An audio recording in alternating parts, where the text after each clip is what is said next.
The message in the static? There are stories that live beneath the surface, silent, waiting, echoing across time like ghostly footsteps in a flooded hallway. This one begins in 1947 in the narrow and storm-stirred waters of the Straits of Malacca, a place where ships vanish like whispers. A faint Morse transmission pierced the air. SOS from Ourang Medan, it said. Then a chilling fragment. All officers, including the captain, dead in the chart room and bridge. Possibly the whole crew died. Then silence. Seconds later, one last breath of signal, I die. Then nothing. No coordinates. No return call. Just the weight of something unfinished. Something unholy. That was the moment the ocean swallowed its secret. But it did not stay buried. Answering the call. The American merchant vessel Silver Star was the first to pick up the call.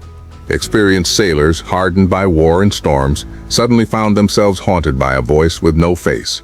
The decision was made quickly. They would change course. The coordinates were uncertain, but the sea has its own way of guiding those who dare listen. The ship sliced through thickening fog like a knife through breath. No birds, no waves, just silence and tension stretched taut over black water. Hours passed. The crew stood watch, scanning the horizon for anything. A flare, wreckage, movement. And then they saw her. A massive freighter drifting with no smoke, no flag, no crew, just stillness, and an uneasy feeling that they weren't approaching a rescue, but an invitation into something deeply wrong. Boarding the dead, the Ourang Medan was eerily still. No engine hum, no wind in her sails. Just the groan of rusted steel rubbing against itself like an old creature in pain. The boarding party, armed with flashlights and rifles, climbed aboard. As boots hit the deck, the smell struck them first, something unnatural, like burned hair, ozone and rot. They called out again and again, no answer, just their voices bouncing back like echoes from a tomb. Then the first body, a sailor, arms frozen in a defensive pose, eyes wide open in terror, mouth agape mid-scream. His skin was pale, his limbs twisted as though he died in agony. Not one wound on him. The same scene repeated across the deck. Lifeless crewmen, contorted faces, no signs of struggle, yet every one of them had died afraid. Something had come aboard before they arrived, and whatever it was, it didn't leave footsteps. The chart room secret. They pushed into the bridge and the chart room, the very heart of the ship. There, slumped over the navigation desk, was the captain. His stiff fingers still touched a pencil, half a logbook entry scribbled before death stole him mid-sentence. Maps were scattered across the floor, ink smudged by what looked like water. Or was it blood? But the strangest part wasn't the corpses. It was the absence of violence. No broken glass, no shattered instruments, no signs of fire or flooding. The communication equipment was fully intact. A log note indicated the last known destination was Makassar, but why this freighter had veered off course and why its crew had died in such bizarre poses, that remained unspoken. In the corner of the room, something rattled. One of the sailors turned slowly. A compass was spinning wildly, despite the ship being dead in the water. Not one needle on board pointed north. Cargo of silence. The boarding team descended into the cargo hold. The air grew colder with each step. Not just chilly, but dead cold, as if warmth had been stripped from the steel walls. Crates were everywhere, marked with unfamiliar characters, faded and hastily stamped. One had burst open, its contents spilling out like ash, fine, dry, and clinging to skin like it was alive. Nobody could say what it was. Not grain, not coal, something ancient. One sailor muttered that it looked like mummified bone dust. Another whispered that the markings were Sumatran. Warnings, not labels. They dared not touch anything further. The deeper they went, the more they heard it. Tapping, first soft, then rhythmic, then loud, coming from within the walls. But no one else was aboard.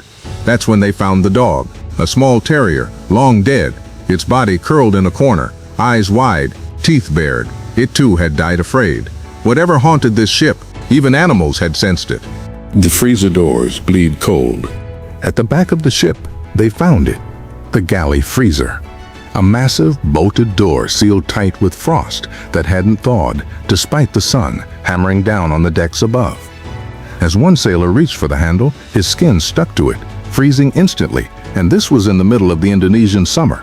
Inside, they expected supplies, maybe meat, maybe ice. Instead, the walls were coated in something black, not mold, not soot. More like frostbitten blood, dark and brittle, flaking when touched. There were no food crates inside, just silence, and 3 long scratches gouged deep into the steel from the inside out. The group backed away as the door slammed shut on its own. One man screamed. His breath showed in the air. He said he'd seen a figure inside, not human, tall, thin, with eyes that glowed like furnace coals. But when they reopened the door, it was empty. Still, that frost never stopped spreading. A voice on Channel 16. Just past midnight, the Silver Star's radio man, young, skeptical, used to pranks and old sailor tales, decided to scan the emergency frequencies one last time. As his fingers brushed the dial, Channel 16 buzzed to life with a burst of static like wind shrieking through a keyhole. Then silence. Then it came again, low, broken, but unmistakably human. God help us. The voice was dry, cracking like a broken record. They're watching in the smoke behind the walls. Every sailor froze. The voice repeated itself word for word, as if stuck in a loop. But then, an extra line no one expected. Tell them, we're not dead, not yet. And then it was gone. Silence. The room turned ice cold. The radio man dropped the headset, backing away like he'd just touched a corpse. He swore the voice wasn't coming from another ship. He said it came from their own deck. The crew rushed to check, but outside was just the ghost ship, quietly drifting beside them, lights dead yet humming with something ancient and awake. The navigator's journal. Down in the navigator's quarters, buried beneath fallen charts and a shattered compass, one of the rescuers found it. A weathered journal, leather-bound and reeking of mold. The entries were dated only days before the final transmission. Each page detailed strange coordinates, routes that defied maritime logic, zigzagging across waters known for shipwrecks and myths. There were sketches of storms with eyes, not like hurricanes but actual eyes drawn into the clouds. The final entry was messier, as if written in haste. Ink smeared across the words, but one line stood out, burned into the paper with the pressure of the writer's panic. They told me not to sail east, but I had no choice. The sky opened and something fell. The map pinned beside it was worse. It marked a location that didn't exist on any known chart, circled with the words "dead light." As the men examined it, a whisper echoed through the room. No one was speaking, but they all heard it. You shouldn't have come here. The journal slammed shut on its own, and suddenly, the compass spun violently, refusing to point north. Eyes in the fog. Fog came fast. Too fast. One moment the sea was clear, and the next it swallowed everything whole. The Silver Star's crew stood frozen on the deck, barely able to see a few feet ahead. But then, they began to see them. Shapes in the mist, tall, thin, walking unnaturally slow, as if their feet didn't touch the ground. One sailor raised binoculars and dropped them seconds later, screaming. He kept shouting the same thing. Their eyes, they don't blink. From the bridge, the captain ordered the spotlight swept across the fog. At first, there was nothing. Then a face, pale, too symmetrical, lips curled in a smile far too wide. It vanished the moment the light passed over it. Then another, then more. They weren't on the Ourang Medan. They were in the water, around both ships, just watching. No ripples, no breath, just eyes, glowing faintly, as if the fog itself had a memory, as if it remembered every soul that had ever drowned beneath it, and was now returning the gaze. The cargo hold. They made their way below deck. Step by step, the air thickened like molasses choking every breath. The cargo hold of the Ourang Medan was a grave and waiting, still, heavy, and humming with something that didn't feel like vibration, but intention. Wooden crates stacked to the ceiling bore no company logos, no destination stamps, just black stenciled warnings in multiple languages, highly reactive, do not expose to air, untraceable. One crate had cracked open from the inside, splinters curling outward, and next to it, a smear of what looked like ash but smelled like burned copper and rotting meat. A crewman moved his flashlight slowly across the hold, and something moved back. Not a rat, not a person, just the impression of movement, as if shadows could remember where people used to be. Then came the metallic slam. One of the sealed containers jerked violently, as though something inside had tried to claw its way out. The rescuers backed up, silent and shaking. Whatever had been brought aboard this ship, it didn't want to be touched, and maybe it never wanted to leave. The burned officer's final word. Near the officers' quarters, they found what was left of a man who may have once commanded the vessel. His uniform still bore stripes of rank, melted into the flesh of his arm. His other hand gripped something with unnatural strength, a half-burned notebook, warped by heat, but not entirely consumed. They pried it loose. Page after page had been scrawled in panic, the handwriting more erratic with every line. One entry stood out: "We are not alone." Another said, "Cargo breached. Gas? No, it thinks." But the last page chilled them the most. 3 words, all caps, repeated, underlined. "The sea remembers." Beneath it, a shaky signature, and then nothing but a smudge of blood that trailed off the paper's edge. The hallway bore fingernail marks dragged through scorched metal, the desperate attempts of someone trying to flee what they could never outrun. No signs of an explosion, no sign of natural fire, but something had burned from within, and it left only silence and warnings scratched in steel. The engineer's last attempt. In the heart of the engine room, where pistons once pounded with purpose, they found the engineer's remains curled beside the main control panel. His hands were blistered and broken, smeared with oil and ash. The gauges had all burst, some melted, others spinning erratically, long after the engines had died. Near his body, a single paper was pinned beneath a wrench, likely his final act before the darkness took him. It read, "Tried to vent the lower decks, but whatever it is, it lives in the cold. It feeds on the silence." This wasn't a man trying to escape. This was someone who had tried to contain whatever terror had crept into the ship's veins. Pipes along the walls were scorched from the inside, as if carrying more than steam. One valve had been turned all the way open, then snapped off at the base, as though someone or something didn't want it closed. The ship had stopped moving hours before rescue arrived, yet the engine room still ticked. Not in motion, in warning, in memory, in something not yet done. The ship's bell rang twice. The sea was flat. Not a ripple in sight. And yet, the bell rang. Once, then again. No crew, no wind, no movement in the ropes. But that ancient brass bell, long tarnished by salt and time, swung forward and back as if summoned. The rescuers froze. Some dropped to their knees. A seasoned officer began to weep. One man claimed he saw something perched atop the crow's nest, a human shape with no face, arms outstretched like it was calling down a storm. But when they looked again, there was nothing, only the sound. The bell's toll echoed across the empty decks, louder than steel, deeper than thunder. It wasn't the kind of sound you heard. It was the kind that entered you, settled behind your rib cage, and refused to leave. Later, the recordings captured from the deck mic confirmed it. 2 rings, 47 seconds apart. No footsteps, no ropes. Just 2 solemn calls, as if the ship itself was announcing that it wasn't done sailing. Not yet, not ever. The radio that shouldn't have worked? By all logic, the radio was dead. Fried circuits, corroded wires, no power source. And yet, as the investigation team powered up their own equipment, the receiver next to them crackled. Faint at first, then sharp like someone flicking through time. The voice that came through was unmistakably human. Soft, feminine, tired, but do not panic, not screaming, calm and hollow. "We're still here." No name, no call sign, just that. The technician dropped his headset, backed away like it had bitten him. Forensics later proved there was no battery, no backup generator, no hidden transmitter anywhere near that room. The wires behind the wall had melted decades ago. Still, the message repeated, always those same 3 words. A whisper across ghost circuits. Some theorized it was a loop, an echo of a distress signal. But others, especially the old sea dogs who'd served aboard similar vessels, said that wasn't how voices traveled in death. That was someone speaking, now, in real time, as if the crew wasn't gone, just trapped, speaking through the only thing that still remembered how. The man who claimed to be the captain.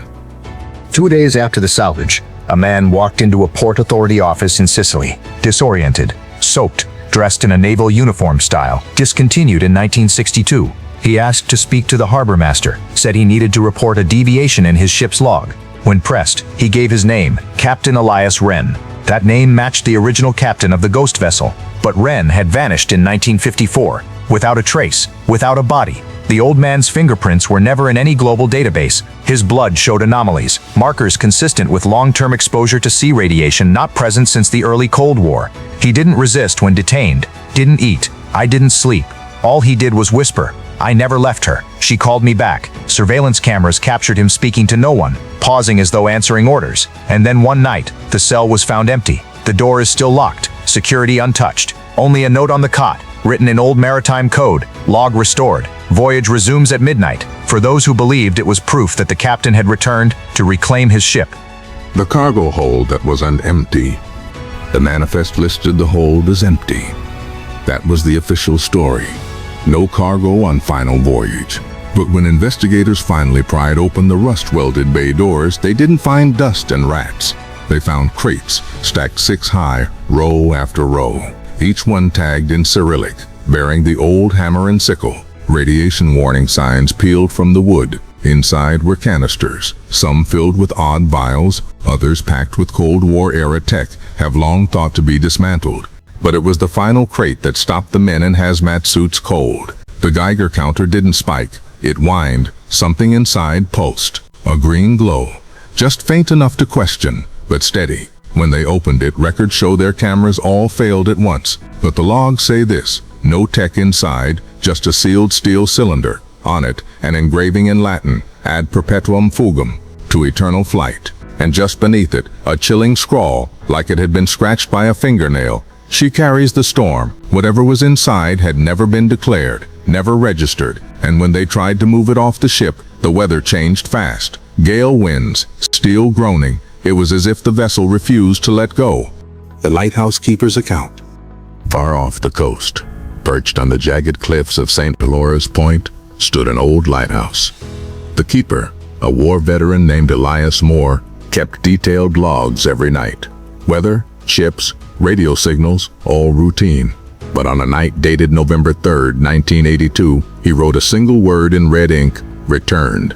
No coordinates, no vessel name, just that one word. Years later, Elias was found still living in that lighthouse, well into his 90s, mute, surrounded by walls covered in carvings, hundreds of ship silhouettes. One, repeated over and over, had a broken mast and no flag. He never spoke again. But when shown a photograph of the ghost ship recovered in 1999, his eyes widened and he pointed to it with a trembling finger. Then, he took his cane and slowly tapped the window, 3 times, mimicking a ship's bell. When asked what he meant, he finally whispered, "She sails without stars. I've seen her twice. You never see her 3 times. Then silence. He never uttered another word.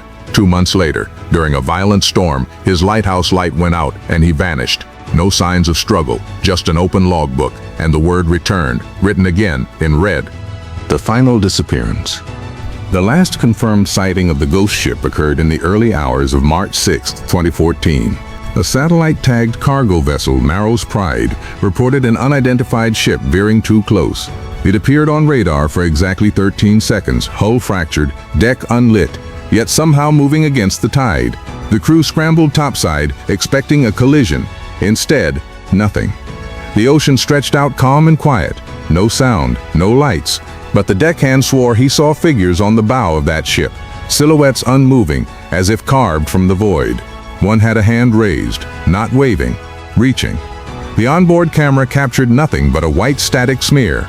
That same night, the Narrow's Pride lost 2 crewmen during routine checks. No bodies were recovered, only a single waterlogged life vest, labeled with a name no one on board recognized. After that, the ghost ship was never seen again. Not by radar, not by eye, as if it had fulfilled its final call and returned to the deep. But the sea remembers, and it whispers. Every sailor who sails the North Atlantic alone hears things in the fog. A bell with no source, a light with no flame, and sometimes a voice in the wind saying, "We're still here." Legacy of the Lost. Long after the ship disappeared for good, the story refused to die. Investigators published nothing conclusive. Scientists gave up trying to explain physics. But the crewmen who encountered her, they didn't sleep the same again. Several quit the sea forever. One moved deep into the mountains, never to be interviewed again. Yet the ship lives on, in whispers among dock workers, in late-night Coast Guard transmissions, when strange fog rolls in museum exhibits that can't quite agree on what to label her. Some call her the Lost Maiden, others call her Voyager of the Dead. But in every version, the ship sails empty, lights on, engines silent. the shape of people visible behind broken glass, but never moving. The sea has always had secrets, but this one, it seems, didn't want to stay hidden. Parents now warn their children not to follow strange lights on the coast. Fishermen make the sign of the cross if the fog rolls too still, and those who truly believe say she'll return again when the ocean is angry enough and someone needs to be taken. The sea keeps its dead. In the end, the ocean forgets nothing. Long after our machines rust and our maps fade, she remembers every scream swallowed by the tides. The ghost ship, whether a cursed vessel, a time-lost relic, or something not meant for this world, is now legend. But legends have power. They remind us that not all questions need answers, and not all disappearances want to be found. The sea, for all her beauty, is a keeper of souls. She sings to the brave and the foolish alike. And if you're quiet, if the wind dies down, you might just hear the creak of a phantom deck, the hush of boots walking where no one stands. The ship never needed a name. She needed a purpose, and now she has one, to wander the eternal deep, carrying the weight of every secret that dared escape the land. The final truth is this: the sea gives, but she never gives back.